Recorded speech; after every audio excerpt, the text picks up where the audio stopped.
से करते हैं, अपने कारोबार से करते हैं, वो मोहब्बत करना भी शिर्क है। कुरान का दूसरा पारा उठाइए, वमीनन नासि मन यत्तखिदु मिन दूनिल्लाहि अंदादन युहिब्बूनहुम कहुब्बिल्लाह वल्लज़ीना आमनू अशद्दु हुब्बन लिल्लाह। लोगों में कुछ ऐसे भी लोग होते हैं जितनी मोहब्बत अल्लाह से करनी चाहिए उतनी मोहब्बत वो दूसरों से करते हैं, जबकि ईमान वाले सबसे ज्यादा अगर किसी से मोहब्बत करते हैं तो अल्लाह से करते हैं। जो मकाम अल्लाह को देना है वो किसी और को आप नहीं दे सकते। अभी कल मेरा प्रोग्राम था लखनऊ के करीब में एक जगह पड़ती है गोंडा, और जहां मेरा प्रोग्राम था उसके आसपास में एक बहुत बड़ी मजार है, बहुत बड़ी कब्र है। एक बुजुर्ग की वारिस अली शाह की कब्र है, और उस मजार को, उस मकबरे को कहा जाता है देवा शरीफ। हर साल देवा शरीफ की उस कब्र के ऊपर उर्स होता है, और 3-4 दिन बल्कि 1 हफ्ते तक उर्स होता है। और आप यकीन कीजिए वहां बाकायदा तवायफें आती हैं और नाचती और गाती हैं। उसी मजार के बगल में ये सारा मेला होता है। ये किसके नाम पर हो रहा है? इस्लाम के नाम पर।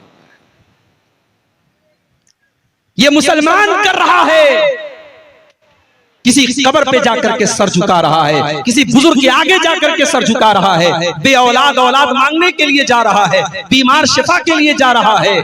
कितनी लड़कियां हैं, कितनी औरतें हैं, उनको कहा जाता है साहब इनके ऊपर जिन्नात सवार है, और वो इलाज के लिए उन कब्रों और मज़ारों पे जा।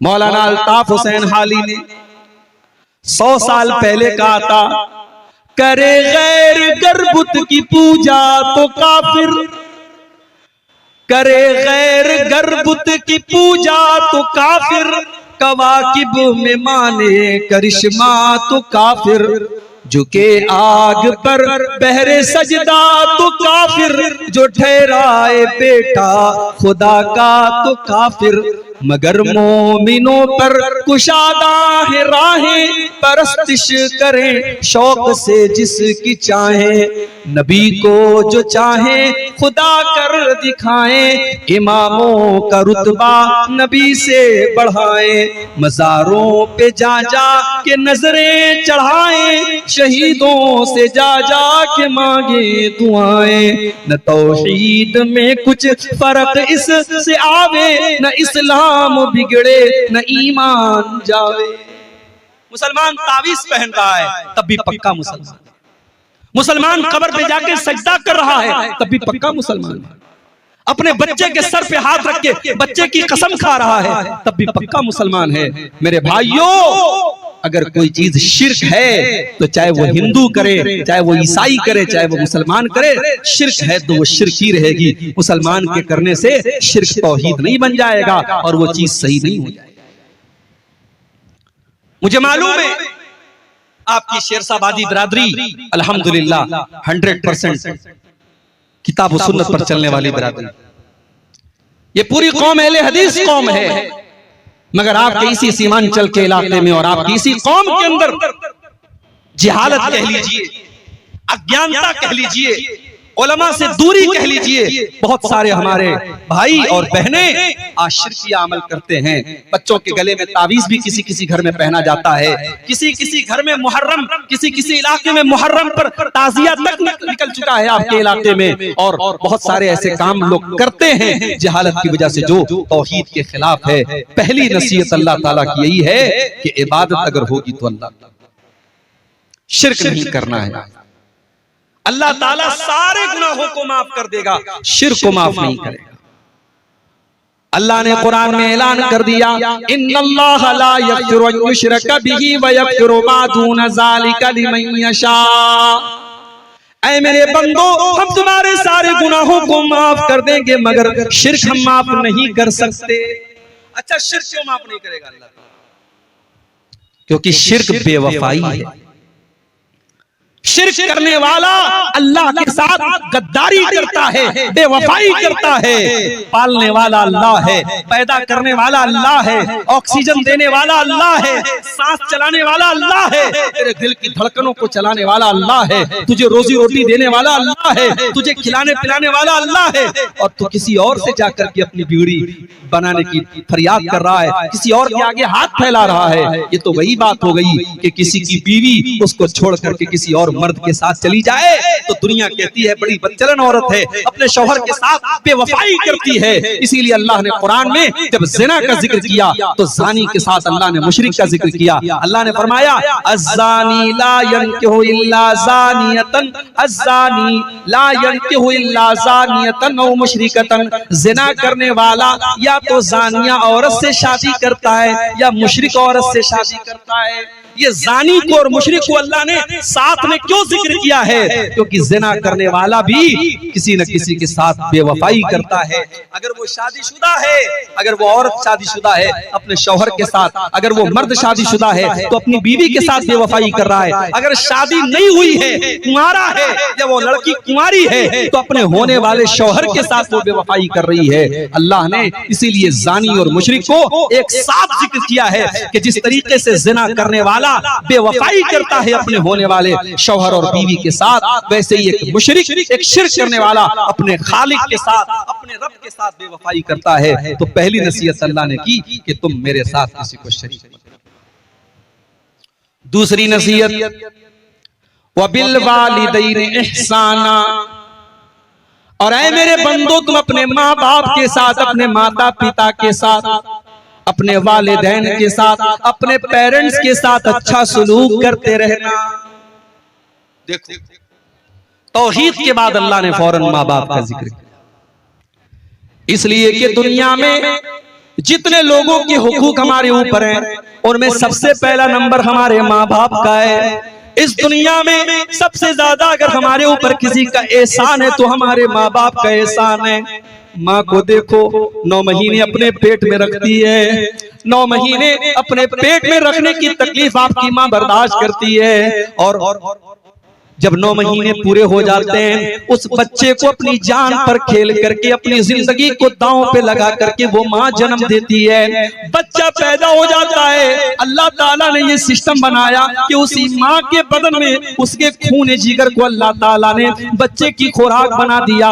वो माँ 2 साल तक अपने बच्चे को अपना खून जिगर दूध की शक्ल में पिलाती है। मेरे प्यारे साथियों, उस माँ के एहसानात को तुम कभी नहीं चुका सकते।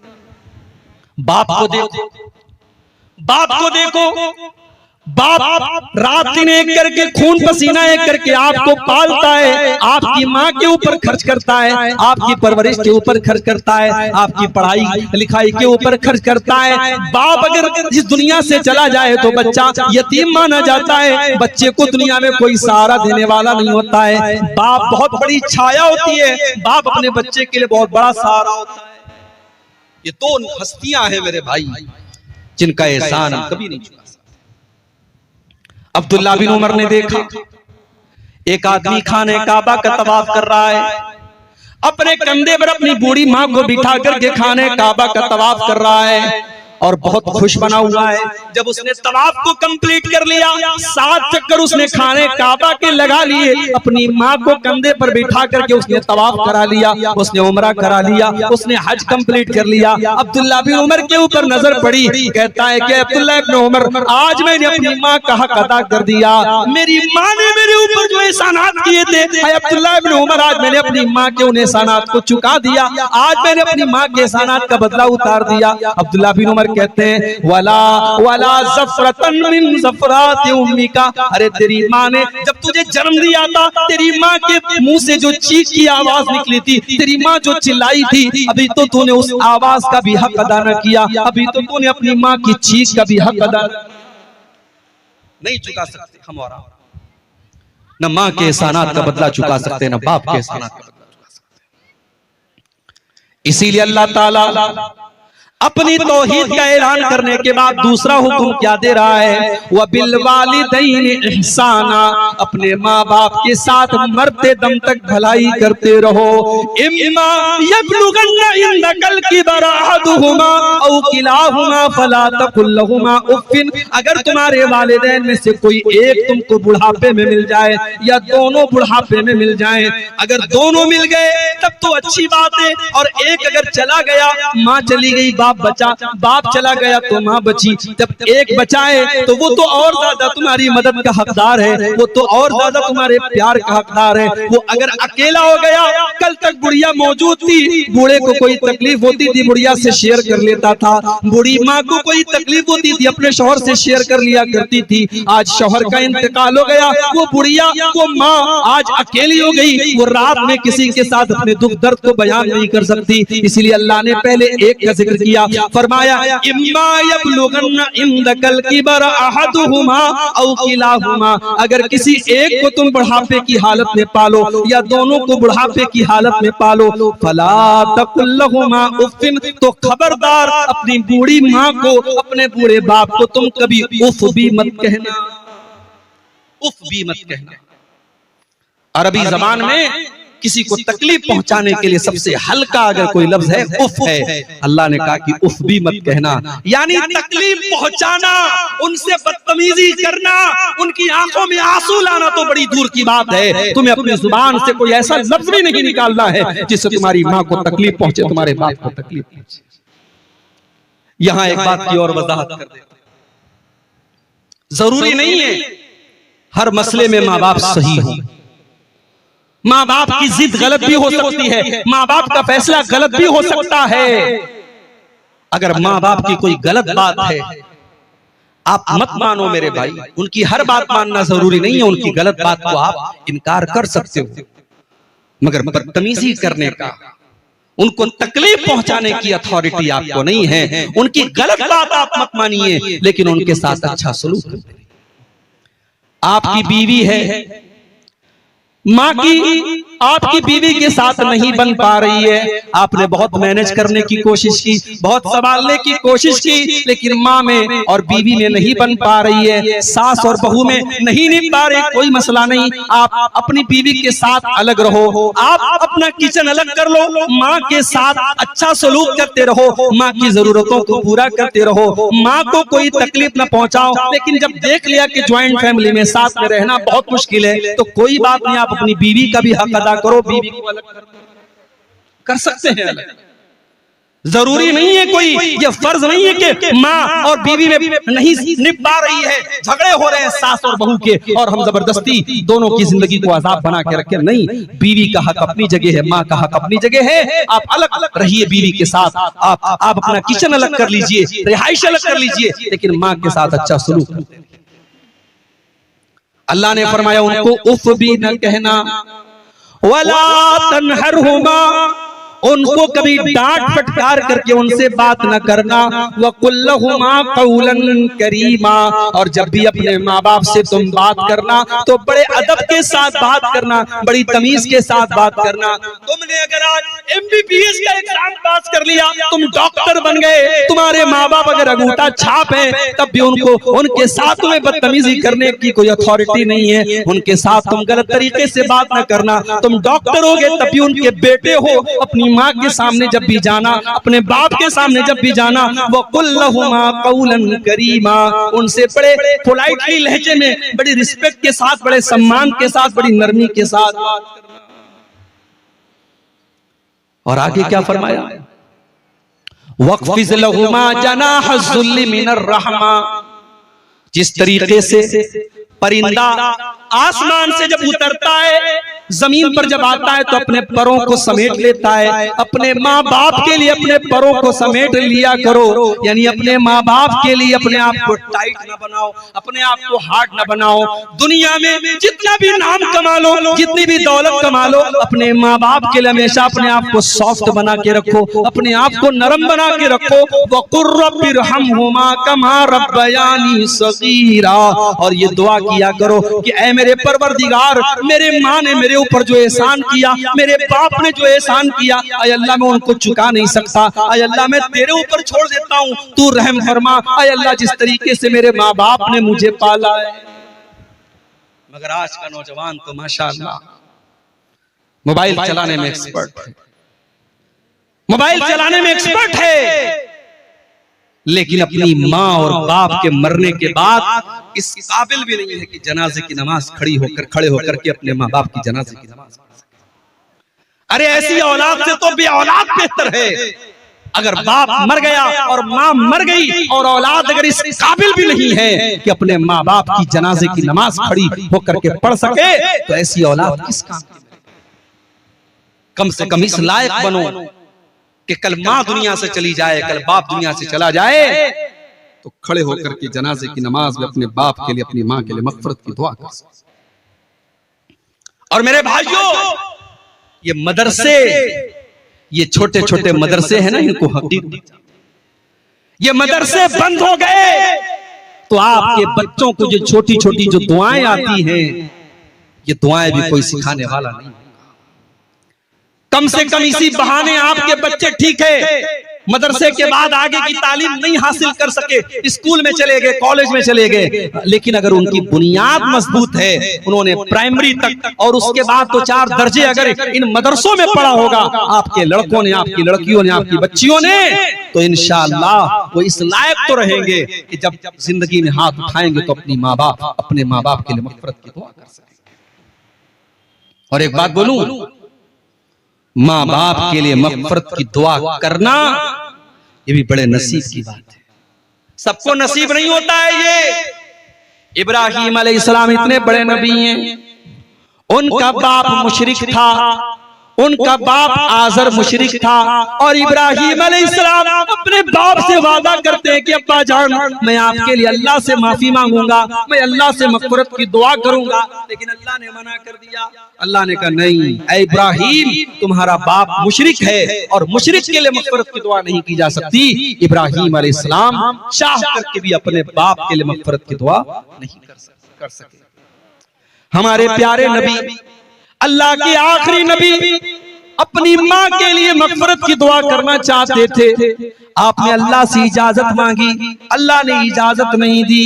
फिर आपने इजाजत मांगी, ऐ अल्लाह मैं अपनी माँ की कब्र पर जाना चाहता हूँ। अल्लाह ने इजाजत दी, आप अपनी माँ की कब्र पे गए। 6 साल की उम्र में माँ को खोया था आपने, माँ का प्यार याद किया, माँ की ममता याद की, आपकी आंखें भर आईं, आपकी आंखों से आंसू बहने लगे, लेकिन आप इतने मजबूर थे, आप अपनी माँ के लिए मग़फ़िरत की दुआ नहीं कर पाए। मेरे भाइयों, अगर आज अल्लाह ने हमारे माँ बाप को मुसलमान बनाया है, हमारे माँ बाप को तौहीद वाला बनाया है, हम बहुत बड़े खुश नसीब हैं। हम अपनी माँ के मरने के बाद, अपने बाप के मरने के बाद कम से कम अपने माँ बाप के लिए मग़फ़िरत की दुआ तो कर सकते हैं, अपने माँ बाप के लिए अल्लाह ताला से माफी तो मांग सकते हैं। अगर माँ मुशरिक हो या बाप मुशरिक हो तो उनके लिए मग़फ़िरत की दुआ करना भी जायज़ नहीं है। तो ये छोटी सी दुआ है, याद कर लो, रब्बिरहमहुमा कमा रब्बयानी सगीरा। जब भी दुआ के लिए हाथ उठाया करो, ये दुआ जरूर मांगा करो, ऐ अल्लाह मेरे माँ बाप पर रहम फरमा, जिस तरीके से बचपन में उन्होंने मुझे पाला। 2 चीजें हो गई, अब तीसरी चीज। अच्छा, तीसरी चीज बयान करने के पहले अल्लाह ताला ने बीच में एक और बात बयान। कभी कभी ऐसा भी होता है कि हम अपने माँ बाप के साथ अच्छा सलूक करते हैं, मगर माँ हमसे खुश नहीं रहती, बाप हमसे खुश नहीं रहते।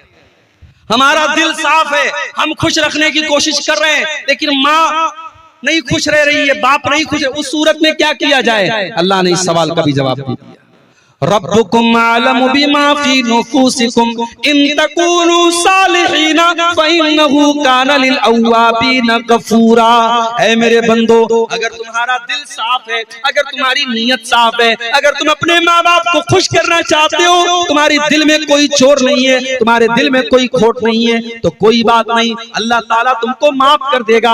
अगर माँ तुमसे खुश नहीं हो पा रही है, बाप तुमसे खुश नहीं हो पा रहा है, तुम अपनी तरफ से भरपूर कोशिश कर रहे हो, तो कोई बात नहीं, तुम अल्लाह ताला से माफी मांग लो, अल्लाह माफ कर देगा, उसमें तुम्हारी कोई खता नहीं है। उसके बाद तीसरा होगा व आतिज़ल कुर्बा हक़्क़हु वल मिस्कीन वब्नस सबील। अपने रिश्तेदारों को उनका हक दिया करो और गरीबों को उनका हक दिया करो और मुसाफिरों को उनका हक दिया करो। पहले रिश्तेदार का जिक्र, रिश्तेदार का जिक्र किया। भाई साहब, आप बड़े दान पुण्य करने वाले हैं, मदरसे में आपने 1 लाख रुपया चंदा दे दिया, आपका सगा भाई बीमारी में मुब्तला हो गया, कैंसर जैसी बीमारी में मुब्तला हो गया, हॉस्पिटल में लाखों का खर्च है, बैंक से लोन लेकर के वो बेचारा इलाज करवा रहा है, और आपको अल्लाह ने करोड़ों नवाजा है, आप अपने भाई की मदद नहीं कर पाए। ऐसी दौलत किस? आपने मदरसों में, मस्जिदों में और गरीबों को बहुत दिया। अगर आपका अपना रिश्तेदार, आपका भाई, आपका भतीजा, आपका कोई करीबी रिश्तेदार है और वो अगर जरूरतमंद है तो वो सबसे ज्यादा हकदार है आपकी ज़कात का, आपके सदका खैरात का, आपके दान का। अल्लाह के नबी फरमाते हैं, अस्सदक़तु अला ज़िर्रहिम सिंतान सदक़तुन व सिलतुन। अगर अपने रिश्तेदार को ज़कात दोगे, अपने रिश्तेदार को सदका दोगे तो डबल सवाब मिलेगा, ज़कात का भी सवाब मिलेगा, सदका का भी सवाब मिलेगा, और रिश्तेदार के साथ रिश्ता जोड़ने का भी सवाब मिलेगा। आपके माल में रिश्तेदार का भी हक है मेरे भाई। इसलिए जब मदद करो तो रिश्तेदारों को खास तौर से तरजीह दो कि आपके रिश्तेदारों ने कौन सा। उसके बाद फरमाया वल मसाकीन, और गरीबों की मदद करो, वब्न सबील, और जो मुसाफिर बन करके तुम्हारे घर पे आया है, मेहमान बन के घर पे आया है, उस मेहमान की इज्जत करो, उस मुसाफिर को अगर मदद की जरूरत है उसकी मदद करो। यहाँ तक कि अगर कोई मुसाफिर आया है, जरूरतमंद है, तो आप ज़कात की रकम में से भी उसकी मदद कर सकते हैं। अल्लाह ने ज़कात के फंड्स में से भी मुसाफिर का जिक्र किया है। अगर कोई मुसाफिर है, सफर में बेचारा लुट गया, पिट गया, तो उसकी मदद आप ज़कात की रकम से भी दे सकते हैं। तो ये तीसरा हुक्म अल्लाह ने दिया कि रिश्तेदार को दो, गरीबों को दो और मिस्कीनों।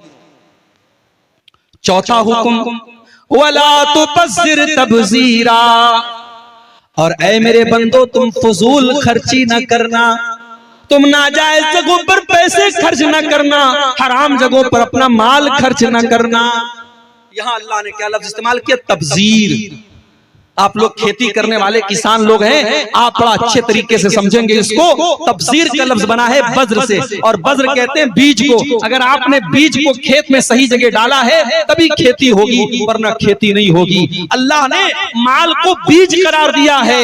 माल कोई वेस्ट चीज नहीं है, आप अपने माल को बर्बाद नहीं कर सकते, माल को सही जगह इस्तेमाल करो। इसीलिए उलमा कहते हैं कि अगर आप फजूल खर्ची करते हैं, मिसाल के तौर पर आपकी ताकत 1000 रुपए का कपड़ा पहनने की है, लेकिन आप 2000 का कपड़ा पहन रहे हैं, आपकी ताकत 1000 रुपए का खाना खाने की है, लेकिन आप 2000 का खाना खा रहे हैं, तो ये फजूल खर्ची है, ये इसराफ है। लेकिन हराम जगह पर 1 पैसा भी खर्च करना ये तबजीर है, और यहाँ अल्लाह ने तबजीर करने से मना किया।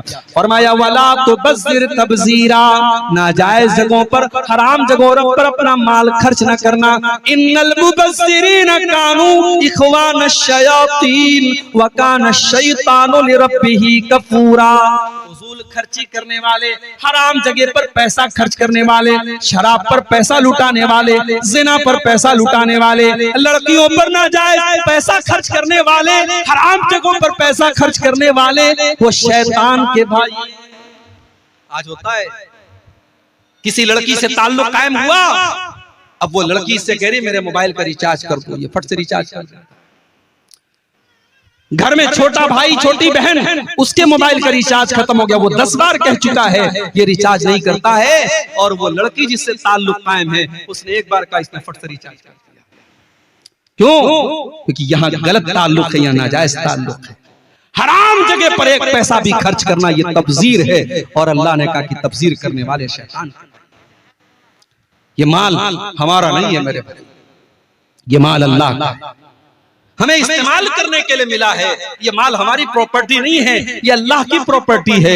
ये माल अल्लाह ने हमें इस्तेमाल करने के लिए दिया है। इसीलिए क़यामत के दिन 5 सवालों का जवाब दिए बगैर हम कामयाब नहीं हो सकते। उन 5 सवालों में ये सवाल भी किया जाएगा, वअन मालिही मिन ऐन इक्तसबहु व फीमा अनफकहु, तूने माल कहां से कमाया था और कहां खर्च किया था। कहां से कमाया, आपका सोर्स ऑफ इनकम क्या था, और आपने कहां खर्च किया, आपको उसका भी हिसाब देना है। माल आप ये समझ करके खर्च ना करें हम आजाद हैं, जहां चाहे वहां खर्च कर सकते हैं। माल के खर्च का भी हिसाब आपको अल्लाह के देना है। 4 चीजें होंगी। अब उसके बाद 5वीं चीज, आपके घर पे कोई आया, मदरसे के लिए आया, मस्जिद के लिए आया, कोई गरीब आया, कोई साइल आया, कोई यतीम आया। अभी आपके पास पैसा नहीं है, अभी आपका हाथ टाइट बना हुआ है, आप परेशान हैं, आपके पास अभी उस गरीब की मदद करने के लायक पैसा नहीं है। अब आप क्या करेंगे? क्या आप उस गरीब के साथ बदतमीजी करेंगे? क्या उसको धक्का दे करके निकाल देंगे? जैसे मुंबई वगैरह में और बड़े बड़े शहरों में होता है, हमारे जो मदरसे के चंदा लेने वाले बेचारे मौलवी हजरात जाते हैं, कभी वो मंजर आप जाकर के देखिए तो आंखों में आंसू आ जाए। जिस तरीके से फकीरों की लाइन लगी रहती है, भीख मांगने वालों की लाइन लगी रहती है, मदरसे के लिए सफीर हजरात ये अपना झोला लेकर के और रसीद लेकर के लाइन लगा करके खड़े रहते हैं, और उनको ज़कात इस तरीके से दी जाती है जैसे भीख बांटी जा रही है। याद रखो मेरे भाई, आप ज़कात दे रहे हैं, कोई एहसान नहीं कर रहे हैं। आपको अगर अल्लाह ने 1 लाख का मालिक बनाया है, 1 लाख में 2,500 रुपया आपको ज़कात देना है। अगर अल्लाह ने आपको 1 करोड़ का मालिक बनाया है, 1 करोड़ में 2.5 लाख रुपया आपको ज़कात देना है, और वो ज़कात अल्लाह का हक है, आपके माल में अल्लाह का हक है। अगर कोई ज़कात लेने के लिए आपके घर पे जा रहा है, उसका एहसान मानिए, उसके साथ बदतमीजी मत कीजिए। अल्लाह ने फरमाया, व इम्मा तुरिज़न्ना अनहुम इब्तिगा रहमतिन मिर रब्बिका तरजुहा फकुल लहुम क़ौलन मैसूरा।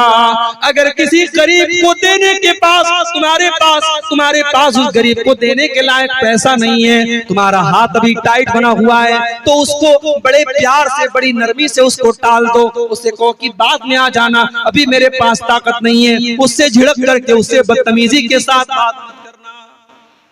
अल्लाह, किसी गरीब के साथ आपको बदतमीजी से बात नहीं करना है। आप पैसे वाले, आप हैसियत वाले हैं, तो क्या गरीब की अपनी इज्जत और उसकी अपनी हैसियत नहीं होती? किसी साइल और किसी मांगने वाले को भी आपको बदतमीजी से बात नहीं करना है। अल्लाह ने अपने नबी से फरमाया, वो अम्मा साइला फला तनहर, ऐ नबी आप किसी साइल को, किसी मांगने वाले को कभी झिड़क करके बात मत कीजिए। आपको देना हो तो दे दीजिए, ना हो तो मना कर दीजिए, लेकिन बदतमीजी करने का, झिड़कने का, डांटने का अधिकार आपको नहीं है। तो ये 5वीं नसीहत अल्लाह ने की कि अगर आपको देने के लायक पैसा नहीं है, तो आप नरमी के साथ और प्यार के साथ बात करके टाल दीजिए। नंबर 6, छठी नसीहत, वला तजअल यदक मगलूलतन इला उनुकिक वला तबसुतहा कुल्लल बस्ती फतकुद मलूमम महसूरा।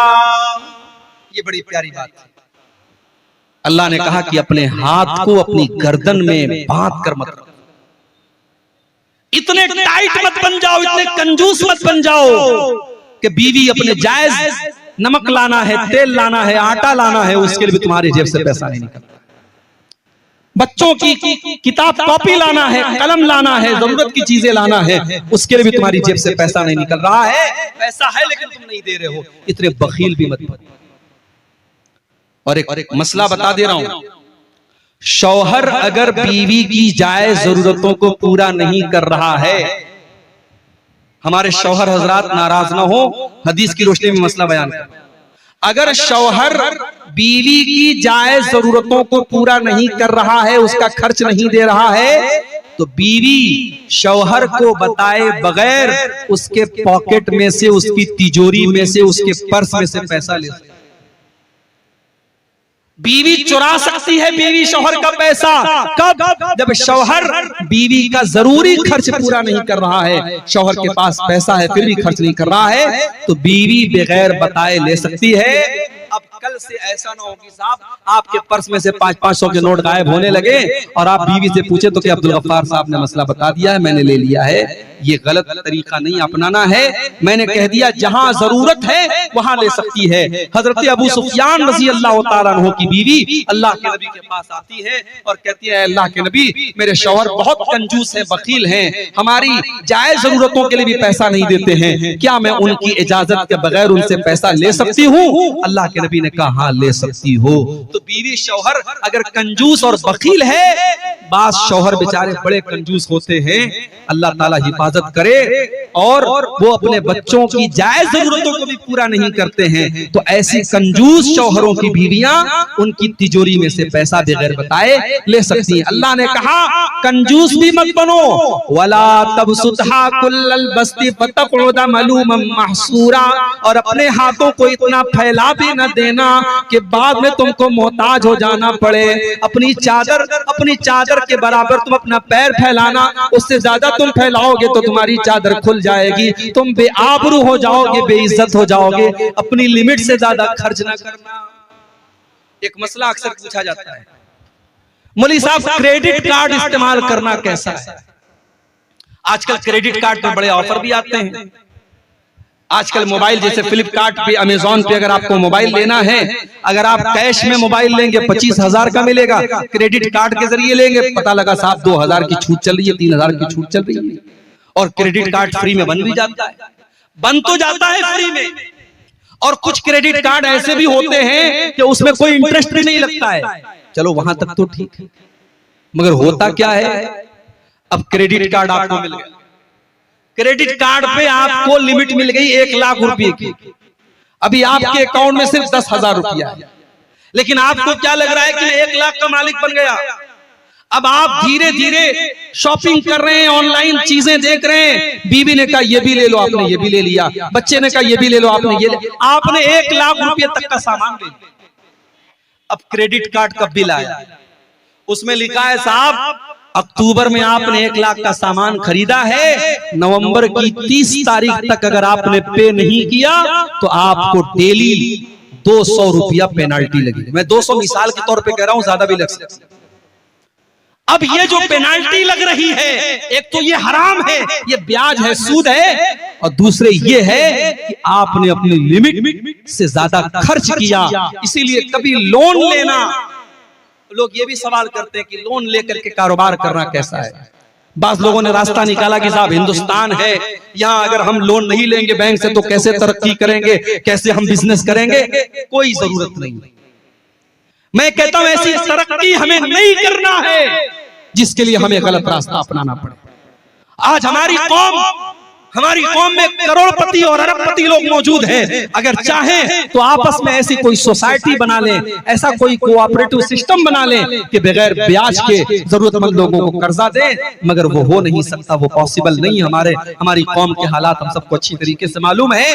अब बैंक में जाकर के बगैर किसी मजबूरी के, जो एक इंसान अपने शौक को पूरा करने के लिए और मजबूरी का नाम लगा करके जो लोन ले रहा है, माफ कीजिए, ये लोन मेरे भाइयों सही नहीं है। अल्लाह ने उसूल बता दिया कि आप अपने हाथों को गर्दन से बांध कर भी मत रखिए और अपने हाथों को फैला करके भी मत रखिए। बखील और कंजूस भी मत बनिए और अपनी लिमिट से ज्यादा आप सखावत भी मत कीजिए। और उलमा ने लिखा है कि अगर इन 2 चीजों को आदमी अपना ले तो कभी इंसान परेशान नहीं होगा, कभी कर्जे की नौबत नहीं आएगी। कर्जे की नौबत तभी आती है जब इंसान अपनी लिमिट से ज्यादा खर्च करता है। तो ये 2 चीजों को आप अपना लीजिए। ये 5 चीजें। नंबर 6, अच्छा 5वीं चीज को बयान करने के बाद अल्लाह ने एक और बात बयान की, इन्ना रब्बका यबसुतुर रिज़्क़ लिमन यशाउ व यक़दिर इन्नहु कान बिइबादिही खबीरम बसीरा। ऐ दौलत वालों, कहीं तुम्हारे दिल में ये एहसास न पैदा हो जाए कि मेरे पास दौलत है इसलिए मैं बहुत अच्छा हूं, और किसी गरीब को ये न लगे कि मेरे पास दौलत नहीं है इसलिए अल्लाह मुझसे नाराज हो गया है। नहीं नहीं, कभी कभी अल्लाह काफिरों को भी दौलत देता है, अल्लाह मुशरिकों को भी दौलत देता है, अल्लाह शराबियों को भी दौलत देता है, अल्लाह जानियों को भी दौलत देता है। इन्ना रब्बका यबसुतुर रिज़्क़ लिमन यशाउ व यक़दिर, अल्लाह जिसको चाहता है रोजी खोल करके देता है और जिसको चाहता है रोजी तंग कर देता है। अल्लाह की रोजी का निजाम उसके हाथ में है। आप जरूरी नहीं है कि आप अल्लाह को नाराज करें तो आपको रोजी न मिले, और जरूरी नहीं है कि आप बहुत मुत्तकी और परहेजगार है तो आपको रोजी मिले। रोजी का सिस्टम अलग है। अल्लाह ने कारून को भी दौलत दी थी, अल्लाह ने फिरौन को भी दौलत दी थी। तो दौलत का निजाम अल्लाह ने अपने हाथ में रखा है। उसकी वजह से कोई ये ना समझे कि दौलत वाले से अल्लाह बहुत खुश है और गरीब से अल्लाह नाराज है, ऐसा नहीं। तो 5 चीजें हो गई। नंबर 6, वला तक़तुलू औलादकुम खशियत इमलाक, और ऐ ईमान वालों अपने बच्चों को तुम कत्ल न करना फाका कशी के डर से। अपने पेट के लिए अपने बच्चों को कत्ल न करना।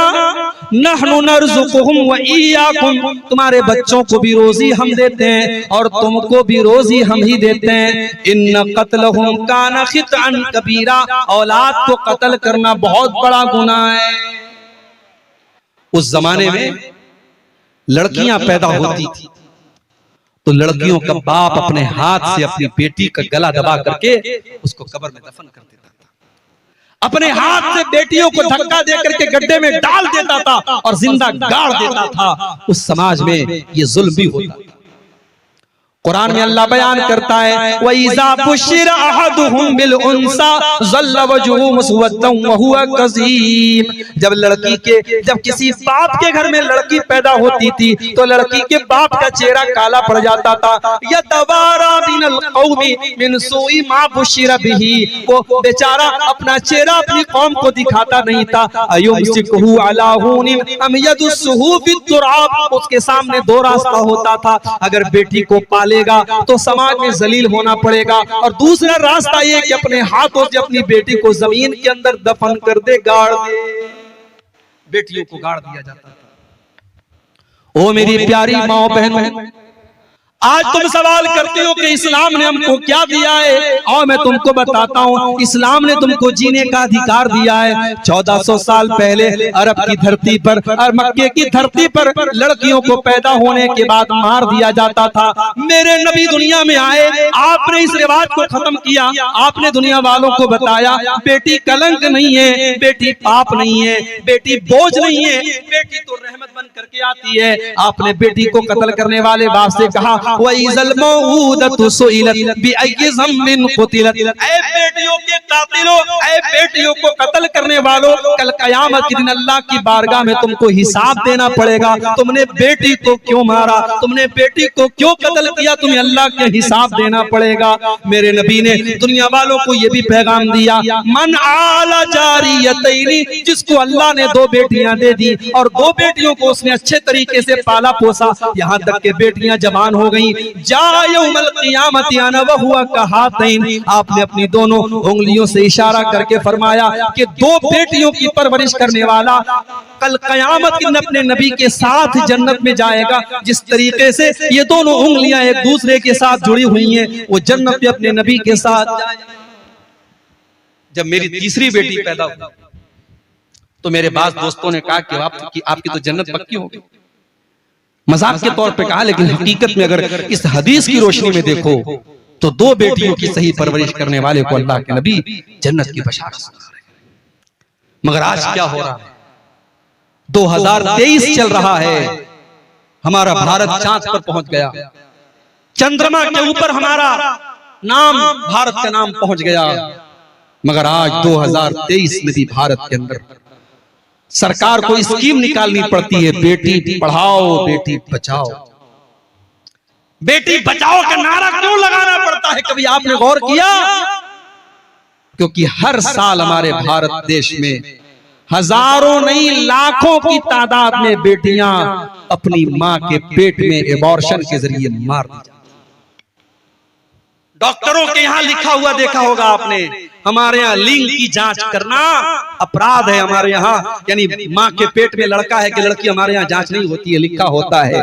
मगर टेबल के नीचे डॉक्टर लोग भी सेटिंग कर लेते हैं। अल्ट्रासाउंड होता है, पता चला लड़की पैदा होने वाली है।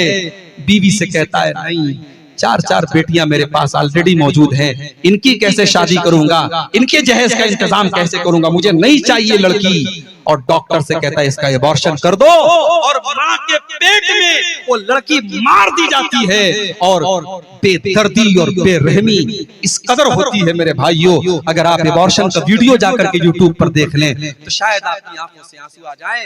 उस गरीब बच्ची को, उस मासूम बच्ची को, उसका क्या कसूर था मेरे भाई, उसको बोटी बोटी बनाकर और कीमा कीमा बनाकर उसको मां के पेट में मार दिया जाता है। मैं तो कहता हूं आज का इंसान 1400 साल पहले दौरे जाहिलियत के इंसान से भी गिरा हुआ इंसान है। कम से कम उस दौर का इंसान अपनी बेटी को पैदा होने देता था, बेटी को दुनिया की शक्ल देखने देता था। आज का इंसान इतना जालिम है, अपनी बेटी को पैदा भी होने नहीं देता।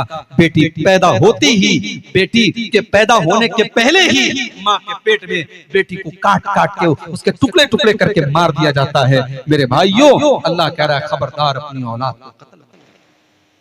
और एक बात और कहूंगा, शेरशाबादी कौम में तालीम की बड़ी कमी है। ठीक है, आपके यहाँ बहुत माशाअल्लाह डॉक्टर भी हुए, इंजीनियर भी हुए। आप ही की बरादरी के एक आलिम मदीना मुनव्वरा में उन्होंने दर्स भी दिया, डॉक्टर अमानुल्लाह मदनी। ये सारी चीजें उपलब्धि है हमारे पास। मगर आज ओवरऑल अगर आप बात करें हमारी इस बरादरी में आज तालीम की बड़ी कमी है। बेटा जहां कुछ करने के काबिल हुआ 14-15 साल का, बाप ने जल्दी से काम पे लगा। बेटा पढ़ने में तेज था, उसके अंदर टैलेंट कूट कूट करके भरा था। वो डॉक्टर बन सकता था, वो इंजीनियर बन सकता था, वो वकील बन सकता था। मगर बाप ने ये सोचा नहीं, बेटा बड़ा हो गया, अब कमा के लाए, पहले हमें कुछ आसानी आ जाए। बाप ने बेटे की पढ़ाई छुड़ा दी और बेटे को अपने साथ काम पे लगा दिया। माफ करना मेरे भाइयों, औलाद को कत्ल करने का मतलब यही नहीं है कि उसके गले पे छुरी चला दी जाए। औलाद को कत्ल करने का मतलब ये भी है कि उसको पढ़ाई और एजुकेशन और शिक्षा के अधिकार से महरूम कर दिया जाए। अगर आपका बच्चा और आपकी बच्ची पढ़ाई में तेज है और पढ़ने में वो इंटरेस्ट रखता है और आप अपने फायदे के लिए उसकी पढ़ाई छुड़ा रहे हैं, तो ये भी औलाद को कत्ल करना है। और इस मामले में हमसे बहुत बेहतर हमारे गैर मुस्लिम भाई हैं। कलकत्ता में टैक्सी में बैठा था और टैक्सी का ड्राइवर गैर मुस्लिम था। मैंने जब उससे पूछताछ की तुम्हारे कितने बच्चे हैं, बच्चियां हैं, उसने कहा मौलवी साहब मेरी 2 लड़कियां हैं, 1 लड़का है। मैंने कहा क्या करते हैं वो? कहा लड़का अभी MBA कर रहा है, लड़कियां जो है डॉक्टरी पढ़ रही हैं। मैंने कहा तुम टैक्सी चलाते हो, किस तरीके से तुम मैनेज करते हो? कहा मौलवी साहब मैं टैक्सी चला रहा हूँ, मैं नहीं चाहता मेरा बेटा और मेरी बेटी जो है वो भी गरीब और मजदूर बन करके रहे। मैं पढ़ा रहा हूँ, मैं रूखी सूखी खा रहा हूँ और किराए के मकान पे रह रहा हूँ और कलकत्ता के अंदर मैं टैक्सी चला रहा हूँ, मगर अपने बच्चों को मैं हायर एजुकेशन दे रहा हूँ, मैं उनको आला तालीम दे रहा हूँ। ये सोच एक गैर मुस्लिम की है, ये सोच हमारी कब बनेगी? मेरे भाइयों, आज मुसलमानों के इलाकों में चले जाओ, आपको बेहतरीन खाने पीने की दुकानें मिलेंगी, बेहतरीन होटल मिलेगा। मुसलमानों के इलाके होटलों से पहचाने जाते हैं, अच्छे पकवान से पहचाने जाते हैं। मुसलमानों के इलाकों में गोश्त की दुकानें नजर आती है तो समझ में आ जाता है ये मुसलमानों का इलाका है। गैर मुस्लिमों के इलाके में चले जाओ, एक से एक स्कूल आपको मिल जाएंगे, एक से एक कॉलेज मिल जाएगा, एक से एक तालीमी इदारे मिल जाएंगे। हमारी कौम तालीम में बहुत पीछे है। मेरे भाइयों, अल्लाह कह रहा है अपनी औलाद को कत्ल मत करो। औलाद को तालीम से महरूम करना ये भी आज के दौर में कत्ल से कम नहीं है। इसलिए अपने बच्चों को पढ़ाओ। हमारे नबी के ऊपर कुरान की पहली जो वही नाजिल हुई थी, इक़रा बिस्मि रब्बिकल लज़ी खलक़, उसमें पढ़ने का हुक्म दिया गया था। मैं नहीं कहता जरूरी नहीं आप स्कूल में पढ़ाओ, मदरसे में पढ़ाओ, कहीं पर भी पढ़ाओ, लेकिन बच्चों और बच्चियों को पढ़ाओ, उनकी तालीम आप अपने फायदे के लिए करें। 6 चीजें हो गई। 7वीं चीज, वला तक़रबुज़्ज़िना इन्नहु काना फ़ाहिशतन व साअ सबीला। और ऐ मेरे बंदो, तुम ज़िना के करीब भी न जाना, तुम ज़िना के पास भी न जाना। हाय हाय, अल्लाह ये भी तो कह सकता था ज़िना मत करो, अल्लाह ने ये नहीं कहा। अल्लाह ने कहा वला तक़रबु ज़िना, जिना इतनी खतरनाक चीज है, उसकी बॉर्डर के करीब भी न जाना।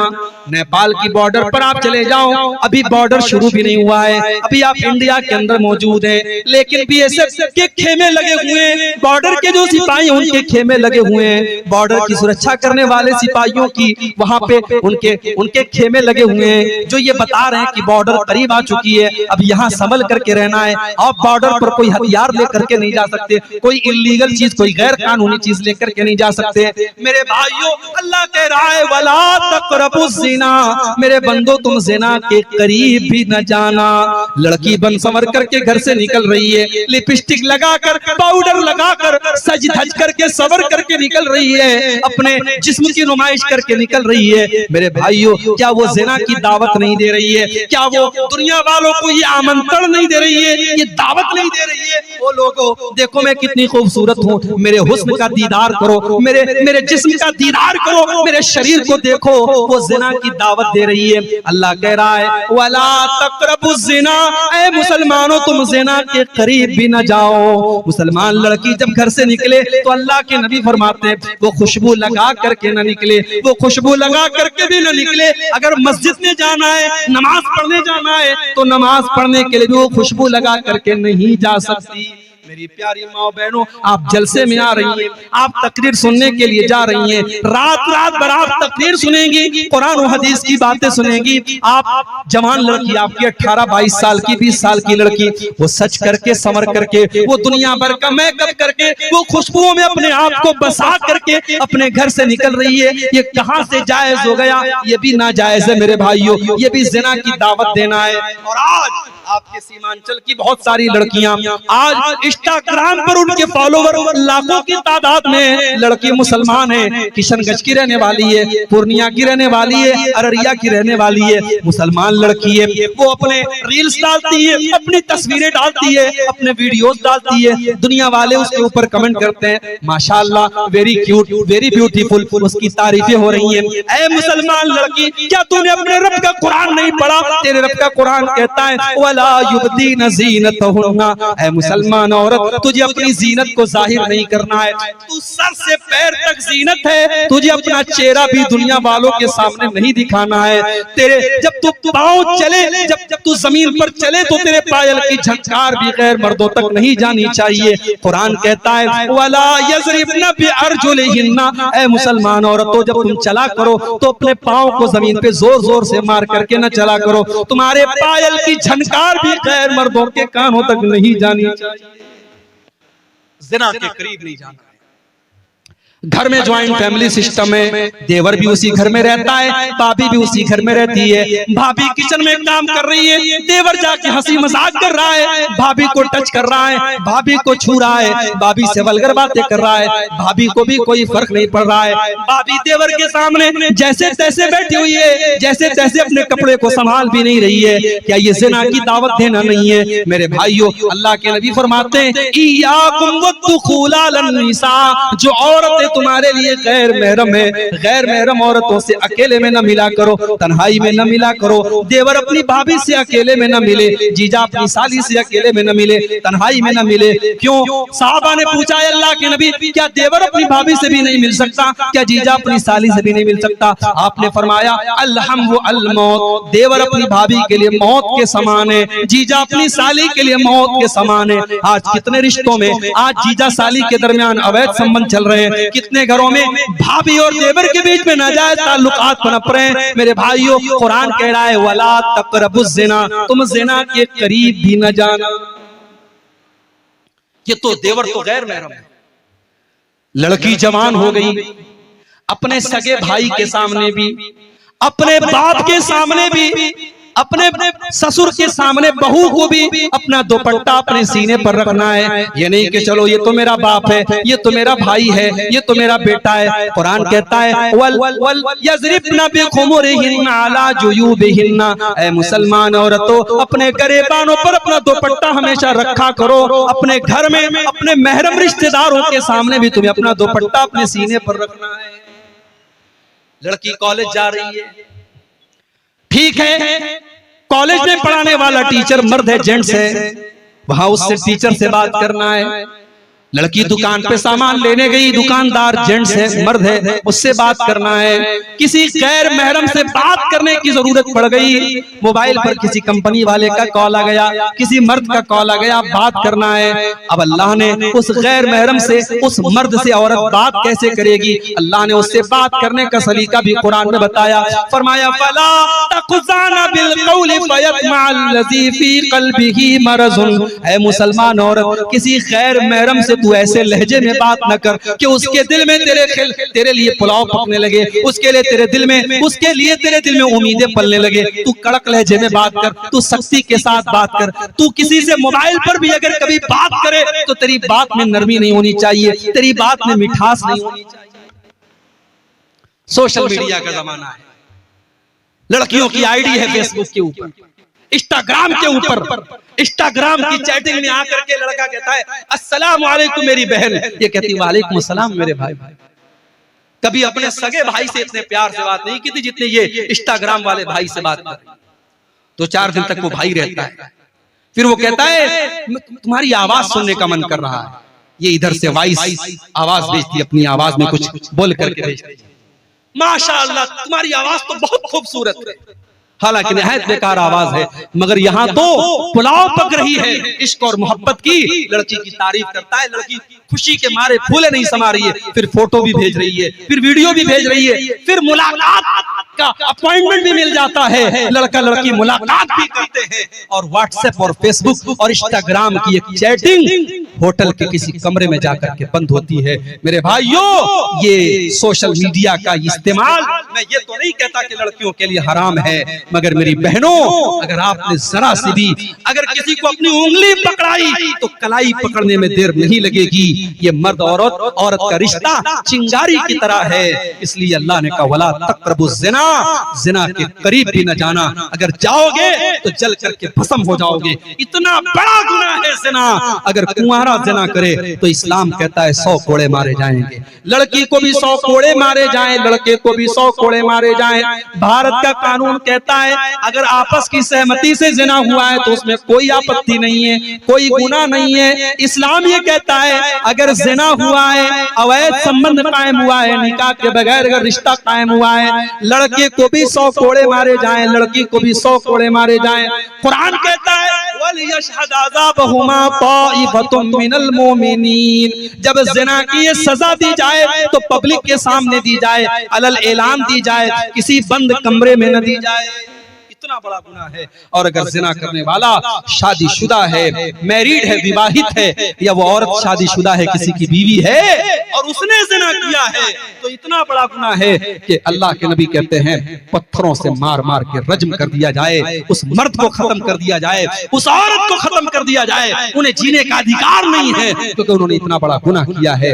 लेकिन ये बात याद रखिए, ये सजा इस्लामी कानून के तहत दी जाएगी। आज हमारे मुल्क में चूंकि हमारे मुल्क का अपना कानून चलता है, अगर हमारे गांव वगैरह में अगर इस तरीके की कोई घटना हो जाए तो हम उसमें ये नहीं कि हम ये कानून नाफिज कर देंगे और सजाए मौत दे देंगे। हम भारत के कानून के दायरे में रह करके उसको जो सजा हो सकती है वो सजा दिलाने की और देने की कोशिश करेंगे। लेकिन जिना इतना बड़ा पाप है मेरे भाइयों, आप ये सोचिए कि इस्लाम ने शादीशुदा जानी अगर है तो सजाए मौत करार दी है। इसीलिए अल्लाह कह रहा है वला तक़रबुज़ ज़िना, तुम जिना के करीब भी न जाओ। ये बहुत गंदा काम है और बहुत बुरा रास्ता है। 7 चीजें हो गई। नंबर 8 वला तक़्तुलुन नफ्सल्लती हर्रमल्लाहु इल्ला बिल हक़्क़ि, किसी निर्दोष की हत्या न करना, किसी बेकसूर को कत्ल न करना, जिसको कत्ल करने की इजाजत इस्लाम ने तुमको नहीं दी है। फलस्तीन का मामला चल रहा है, हमें मालूम नहीं अंदर कौन कौन सी बातें। कहने वाले तो ये भी कहते हैं कि हमास नाम की जो एक तंजीम ऑर्गेनाइजेशन है, ये साल 2 साल में एक हमला करती है इसराइल के ऊपर। इसराइल हमास के मुकाबले में बहुत ज्यादा पावरफुल है। ये 2-4 रॉकेट छोड़ करके उनके 10-20 लोगों को मारते हैं, फिर उधर से मिसाइलों की बमबारी होती है और बेकसूर फलस्तीनी मारे जाते हैं। मेरे भाइयों, हकीकत क्या है? हम इतनी दूर से बैठ करके सारे हालात का तजिया नहीं कर सकते, मगर हमें ये हालात देख करके दुख होता है कि बैतों मुसलमान का खून रहा है, छोटे छोटे बच्चों की लाशें बिछ रही हैं। चाहे हमास का, अगर हमास का हमला इसराइल के अंदर आम शहरियों पर और नागरिकों पर हो रहा है और उनके बीवी बच्चों को मारा जा रहा है, तो इसको भी हम जायज नहीं करार दे सकते। और इसराइल जवाब में अगर कार्रवाई कर रहा है और फलस्तीनियों को मार रहा है तो ये भी नाजायज है। आखिर इसराइल को वो धरती तो फलस्तीन से ही मिली थी, वो इलाका तो फलस्तीन का इलाका था जिसे आज इसराइल ने हथिया लिया और धीरे धीरे फलस्तीन पर वो कब्जा करता चला जा रहा है। याद रखो, आज मीडिया भी बिल्कुल एक तरफा आज फलस्तीन के खिलाफ और इसराइल की हिमायत में बोल रहा है, जबकि मीडिया वालों को ये जान लेना चाहिए इसी भारत में एक बहुत बड़े नेता हुए थे अटल बिहारी वाजपेयी। वो कांग्रेस के नेता नहीं थे, बीजेपी के नेता थे, उनकी विचारधारा अलग थी। उन्होंने उस दौर में एक बयान दिया था जो बहुत वायरल हो रहा है। उन्होंने कहा था कि भारत फलस्तीन के साथ खड़ा है और भारत का ये मानना है कि फलस्तीनियों को उनका हक मिलना चाहिए। आज हमारी हुकूमतों के मेयार बदल गए, आज मीडिया की जबान बदल गई। काश मीडिया वालों को कुरान की आयत कोई जाकर के बता दे, इस्लाम के ऊपर आतंकवाद का लेबल लगाने वालों, इस्लाम किसी आतंकवाद की दावत नहीं देता। इस्लाम तो कहता है वला तक़्तुलुन नफ्सल्लती हर्रमल्लाहु इल्ला बिल हक़्क़ि, किसी निर्दोष की हत्या करने का तुम्हें अधिकार नहीं है, किसी बेकसूर की हत्या आप नहीं कर सकते। ये सुसाइड बॉम्बिंग जायज नहीं है इस्लाम में।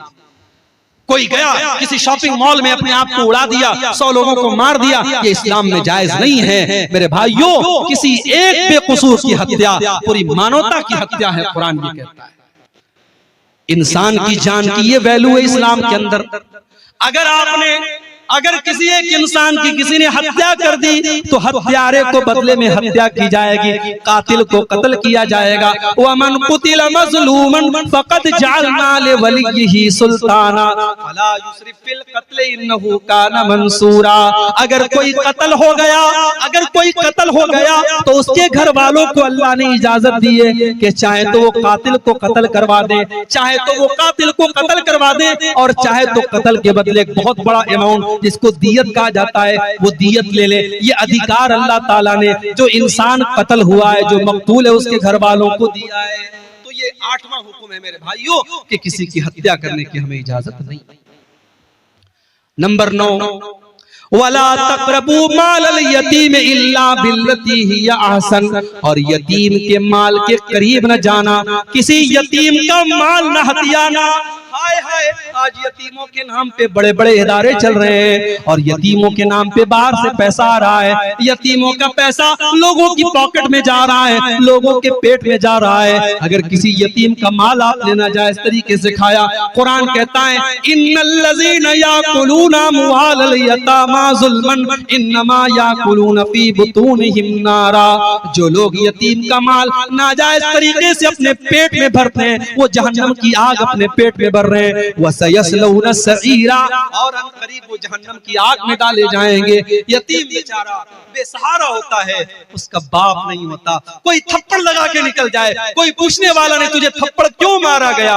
बाप बहुत बड़ी दीवार होता है मेरे भाई। बाप ना हो तो बच्चा यतीम हो जाता है, यतीम का कोई नहीं होता। मेरे नबी यतीम थे, पैदा हुए तो बाप नहीं थे। मेरे नबी से बढ़ के यतीम का दर्द कौन समझ सकता था। इसीलिए अल्लाह के नबी ने फरमाया अना वकाफिलुल यतीम कहातैन, आपने 2 उंगलियों से इशारा करके फरमाया यतीम की परवरिश करने वाला, यतीम को पालने वाला जन्नत में मेरे साथ जाएगा। जैसे ये दोनों उंगलियां एक दूसरे के साथ मिली हुई हैं, यतीम की परवरिश करने वाला अल्लाह के नबी के साथ जाएगा। एक सहाबी आए अल्लाह के नबी के पास, कहा अल्लाह के रसूल मेरा दिल बड़ा सख्त है, मेरा दिल बड़ा हार्ड है, मेरा दिल मुझे बड़ा कठोर मालूम होता है, मैं क्या करूं। अल्लाह के नबी ने फरमाया इमसा बेरासिल यतीम, जाओ किसी यतीम के सर पे मोहब्बत से हाथ फेर दो, तुम्हारा दिल सॉफ्ट हो जाएगा, तुम्हारा दिल नरम हो जाएगा। ये यतीम का मकाम है मेरे भाइयों। कुरान कहता है वला तक़रबू मालल यतीम इल्ला बिल्लती हिया अहसन हत्ता यबलुगा अशुद्दा। अगर कोई यतीम आपकी यतीम की परवरिश आपने अपनी जिम्मेदारी में ले ली है और यतीम का माल भी आपको मिला है, तो यतीम के माल में से खर्च न करो। जब यतीम बड़ा हो जाए, जब जवान हो जाए, उसका माल अमानत है, उसकी अमानत उसको लौटा देना। तो ये 9 चीज। नंबर 10 वअऊफू बिल अहद इन्नल अहद कान मसऊला, और ऐ ईमान वालों वादे को पूरा किया करो। अल्लाह ताला क्या तुमसे पूछा जाएगा तुमने वादे को पूरा किया कि नहीं किया। आज वादा कौन पूरा करता है? मुसलमान से ज्यादा वादा खिलाफी करने वाला कौन है मेरे भाई? आज हमारी पहचान बन गई कि हमारी जबान की कोई वैल्यू नहीं। कल इसी भारत के अंदर, इसी मुल्क के अंदर मुसलमान अपनी जबान से पहचाना जाता था, आज हमारी जबान की कोई वैल्यू नहीं रहेगी। मेरे प्यारे साथियों, अल्लाह के नबी वादे के इतने पक्के थे कि आप बद्र के लड़ाई में, बद्र के मैदान में 313 आपके साथी थे और दुश्मन की तादाद 1000 थी। एक एक सहाबी की अल्लाह के नबी की नजर में बड़ी कीमत थी। 2 सहाबी आपके पास आते हैं, अल्लाह के नबी हमें दुश्मनों ने गिरफ्तार कर लिया था और जान बचाने के लिए हम वादा करके आए हैं कि हम लड़ाई में आपका साथ नहीं देंगे। अल्लाह के नबी हम जान बचाने का वादा करके आए थे, लेकिन हम आपका साथ देना चाहते हैं, हम लड़ना चाहते हैं। आपने फरमाया नहीं नहीं, मोहम्मद का मानने वाला वादा खिलाफी नहीं कर सकता। जाओ, मेरे साथियों की तादाद कम है, मैं इसको बर्दाश्त कर लूंगा, मगर मैं वादा खिलाफी करके तुमको जंग में शामिल नहीं कर सकता। आपने दोनों को वापस कर दिया। ये थी मेरे नबी की, मेरे नबी इस तरीके से अपने वादे को पूरा करते थे। वादे का एक मकाम होता है मेरे भाई, वादे की वादा खिलाफी करने वाला मुनाफिक होता है। मुनाफिक की निशानी है जब बात करे तो झूठ बोले, जब वादा करे तो वादा खिलाफी करे, और जब अमानत रखी जाए तो 9 चीजें हो गई। 10वीं चीज फरमाया वअऊफू बिल कौलि इज़ा वअऊफू बिल कैलि इज़ा किल्तुम वज़िनू बिल क़िस्तासिल मुस्तक़ीम।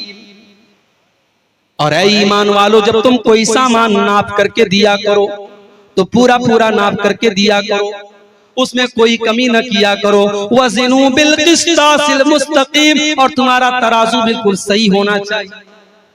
आज मुसलमान का तराजू भी सही नहीं, उसकी नाप तौल भी सही नहीं। आज कितने ऑनलाइन जुआ के ऐप आ रहे हैं, हमारा नौजवान जुआ खेल रहा है। कोई क्रिकेट पे जुआ लगा रहा है, कोई फुटबॉल पे जुआ लगा रहा है, कोई टेनिस पे जुआ लगा रहा है। अब तो ऑनलाइन जुआ खेला जा रहा है, और ये जुआ इसको इतना ग्लैमराइज कर दिया गया। बड़े बड़े फिल्मी एक्टर उसका ऐड करते हैं। नौजवान देख करके सोचता है यार इतने बड़े बड़े खिलाड़ी ऐड कर रहे तो सही होगा, और फौरन उसमें पैसा लगाता है। कितने मुसलमान नौजवानों ने करोड़ों रुपए बर्बाद कर दिए। हमारे यूपी के अंदर मऊ एक जगह है, मऊ का एक नौजवान सुसाइड कर लेता है इसी जुए की लत में आकर के। मेरे भाइयों, जुआ चाहे ताश के पत्तों से खेला जाए, चाहे सट्टेबाजी के जरिए खेला जाए, चाहे ऑनलाइन ऐप के जरिए खेला जाए, जुआ हराम है, नाजायज है, उसकी कमाई नाजायज है। हलाल तरीके से बिजनेस करो मेरे भाई। अल्लाह कह रहा है ज़ालिका खैरुन व अहसनु तावीला। नाजायज तरीके से अगर तुम पैसा कमा भी लोगे, वो पैसा तुम्हें अच्छे अंजाम तक नहीं पहुंचा पाएगा। हलाल तरीके से पैसा कमाओ, जायज तरीके से पैसा कमाओ, इसका अंजाम बेहतर है। उसके बाद फरमाया वला तक़्फ़ु मा लैसा लक बिही इल्म, वला तक़्फ़ु मा लैसा लक बिही इल्म। जिस चीज की तुम्हें जानकारी नहीं है उस चीज के पीछे मत पड़ो। इन्नस्समा वल बसरा वल फुआद कुल्लु उलाइका कान अन्हु मसऊला। अल्लाह ताला क्या कान का भी हिसाब लिया जाएगा। कानों से क्या सुना था आपने, ईयरफोन कानों में लगा लिया, क्या क्या गाने तुम सुन रहे हो, क्या क्या चीजें तुम सुन रहे हो। आज तो गाली गलौज भी सुना जा रहा है, आज तो ऐसी ऐसी वेब सीरीज आ गई उसमें गाली गलौज भी दिया जा रहा है, वल्गर बातें भी की जा रही है। तुमने अपने कानों में हेडफोन लगाकर और ईयरबड लगा करके तुमने क्या क्या सुना है, अल्लाह क्या उसका भी हिसाब देना पड़ेगा। इन्ना समा वल बसरा, तुमने आंखों से मोबाइल की स्क्रीन पर क्या क्या देखा था। हो सकता है तुमने ब्राउजर की हिस्ट्री से डिलीट कर दिया, हो सकता है तुमने यूट्यूब की हिस्ट्री से डिलीट कर दिया, हो सकता है तुमने फेसबुक के रिकॉर्ड से डिलीट कर दिया। लेकिन तुमने फेसबुक पर क्या क्या देखा, तुमने यूट्यूब पर क्या क्या देखा, तुमने मोबाइल की स्क्रीन के ऊपर क्या क्या देखा, अल्लाह के फरिश्ते सब रिकॉर्ड कर रहे हैं, किरामन कातिबीन सब नोट कर रहे हैं, और अल्लाह क्या उसका भी हिसाब देना पड़ेगा। वल फुआदा, और तुम्हारे दिल और दिमाग में कौन कौन से गुनाहों की प्लानिंग चली थी, कौन कौन से गुनाहों का तुमने इरादा किया था, कौन कौन से गलत काम करने की तुमने प्लानिंग की थी, अल्लाह क्या उसका भी हिसाब देना पड़ेगा। इस एक आयत को हम सामने रखें तो शायद मोबाइल का गलत इस्तेमाल करना हमारा नौजवान, अल्लाह क्या हिसाब देना पड़ेगा। कहीं ऐसा ना हो कि हमारे मोबाइल का गलत इस्तेमाल हमारी नेकियों को बर्बाद कर दे, हमारी नमाजों को बर्बाद कर दे, हमारे हज और उम्रे को बर्बाद कर दे। बड़ा नाजुक दौर है मेरे भाई। 3 साल के बच्चे से लेकर के 70 साल का बूढ़ा आज मोबाइल इस्तेमाल कर रहा है, और वो क्या देख रहा है मोबाइल पर, वो या तो उसका मोबाइल जानता है या उसका रब जानता है, और अल्लाह सब हिसाब लेगा। इन्न समा वल बसर वल फुआद कुल्लु उलाइका काना अन्हु मस्ऊला।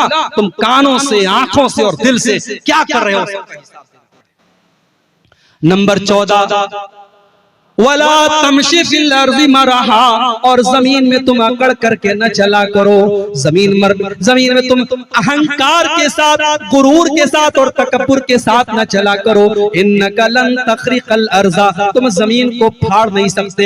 वलन तबलुगल जिबाला तूला, और पहाड़ के ऊपर तुम चढ़ नहीं सकते। तुम तकब्बुर किस बात का करते हो, तुम घमंड किस बात का करते हो? जितना भी पैसा कमा लो, जितना भी नाम कमा लो, हो तो तुम मिट्टी से पैदा हुए, हो तो तुम्हें एक हकीर पानी के कतरे से पैदा मखलूक हो, तुम इंसान हो, तुम्हें तकब्बुर जेब नहीं देता, तुम्हें गुरूर और घमंड सूट नहीं करता। तुम तकब्बुर न करना, अकड़ करके न चलना। अल्लाह को कोई घमंडी पसंद नहीं, कोई तकब्बुर करने वाला पसंद नहीं है। ये 14 बातें अल्लाह ने बयान की, और 14 बातें बयान करने के बाद अल्लाह ने फरमाया कुल्लु ज़ालिका काना सय्युहु इंद रब्बिका मकरूहा। मेरे बंदो, ये 14 बातें मैंने बयान कर दी हैं। इसमें जो गलत बातें, इसमें जिन बातों से तुमको मना किया गया है, वो अल्लाह ताला को बहुत ज्यादा नापसंद है, उनसे बच करके रहना।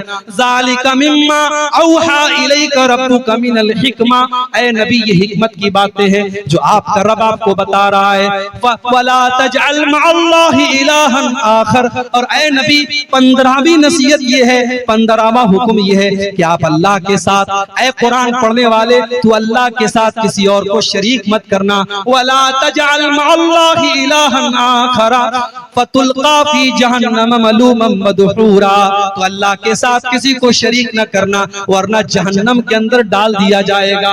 पहली नसीहत भी यही थी कि शिर्क मत करना, और 15वीं नसीहत भी यही है कि शिर्क मत करना। मतलब ये हुआ कि हमारी जिंदगी में भी तौहीद रहनी चाहिए, और मरते दम तक तौहीद रहनी चाहिए। हमारा खात्मा भी तौहीद पर होना चाहिए। सारी जिंदगी हम तौहीद पर रहे, और खात्मे के टाइम अगर हमने शिर्क कर दिया तो हम बर्बाद हो जाएंगे। इसलिए पहली नसीहत भी ये थी कि अल्लाह के साथ किसी को शरीक मत करना, और 15वीं नसीहत यही है कि अल्लाह के साथ किसी को शरीक मत करना। तो मेरे भाइयों, ये सूरह बनी इस्राइल की आयत नंबर 23 से लेकर के 39 तक टोटल 17 आयतें मैंने आपके सामने पढ़ी है, और उन 17 आयतों की रोशनी में 15 नसीहतें मैंने आपके सामने बयान की हैं। मैं उम्मीद करता हूं इन 15 नसीहतों पर हम सब अमल करने की कोशिश करेंगे। इसमें हमारे अकीदे की भी इस्लाह है, हमारे अमल की भी इस्लाह है, हमारे घरों की भी इस्लाह है, हमारे अखलाक की भी इस्लाह है। इन 15 बातों को अगर हम अमल कर लें इन पर, इंशाअल्लाह हमारी जिंदगी बदल जाएगी। आइए हम अल्लाह से दुआ करें, रब्बुल आलमीन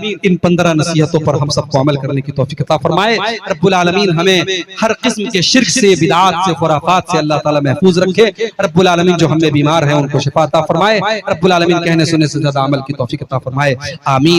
व आखिर दावाना अल्हम्दुलिल्लाहि रब्बिल आलमीन। अस्सलामु अलैकुम व रहमतुल्लाह। हो चुका है, एक नात आपके सामने पढ़ देता हूँ।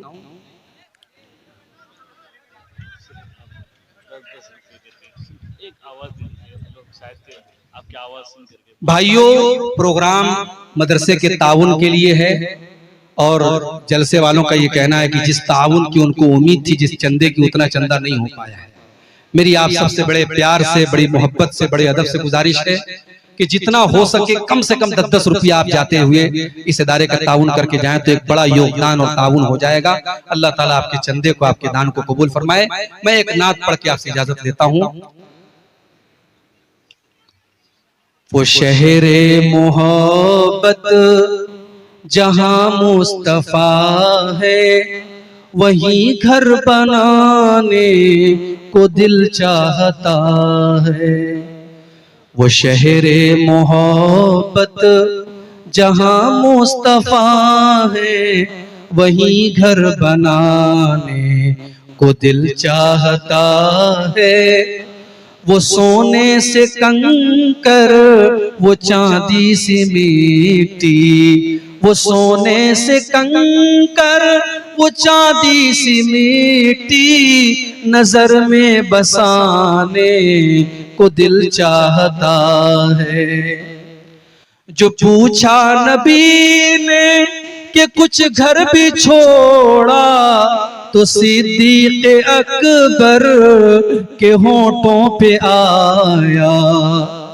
जो पूछा नबी ने कि कुछ घर भी छोड़ा, तो सिद्दीक़ अकबर के होठों पे आया। वहां मालो दौलत कि क्या है हकीकत, जहां जान लुटाने को दिल चाहता है। वहां मालो दौलत कि क्या है हकीकत, जहां जान लुटाने को दिल चाहता है। एक सहाबी थे हजरत हंज़ला रज़ी अल्लाह ताला अन्हु, शादी की पहली रात अपनी बीवी के साथ थे और जिहाद का ऐलान हो गया। अपनी बीवी को छोड़ करके वो जिहाद के मैदान में चले गए।